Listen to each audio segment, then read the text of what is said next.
আসসালামু আলাইকুম। এটা সেবামূলক প্রতিষ্ঠান। তবে এমন সেবা দেওয়া যাবে না যে আপনার সব কিছু শেষ হয়ে যায়। সকালে কিন্তু ২টা রোগী কমপ্লিট লিখে নিছে।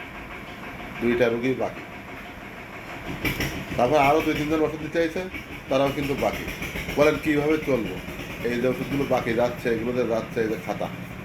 এই দেখেন কী পরিমাণ লেখা, একজনের কী পরিমাণ লেখা। দেখেন কী পরিমাণ লেখা। ও পৃষ্ঠা বাদই এ পৃষ্ঠায় চলে এসেছে। ও পৃষ্ঠা বাদই সব এ পৃষ্ঠায় চলে এসেছে, দেখেন কী পরিমাণ লেখা।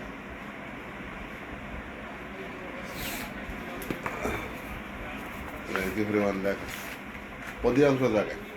এখন এইভাবে যদি লিখতেই থাকি তাহলে বলেন কী করি, ব্যবসা চালাবো আর কী করে চলবো, নিজেও বা চলবো কী করি। আসলে ওর সাথে ব্যবসা করতে এসে অনেক অথবা ওপর আল্লাহ সব দিবে কিনা জানি না। তবে ব্যক্তিগতভাবে আমি কিন্তু অনেক ক্ষতিগ্রস্ত, কারণ যদি এই পরিমাণ বাকি যায় তাহলে বলেন কী করে চালাবো। আর হালখাতাও কিন্তু ঠিক মতন টাকা ওঠে না। মানুষ যে বাকি খায়, হালখাতা ঠিক মতন টাকা দেয় না, যা খুবই কষ্টদায়ক, খুবই দুঃখজনক। সবাই দোয়া করবেন যেন ভালোভাবে আমার ব্যবসা চালিয়ে যেতে পারে, সৎভাবে চালিয়ে যেতে পারে। আসসালামু আলাইকুম রহমতুল্লাহি ওয়া বারাকাতুহু।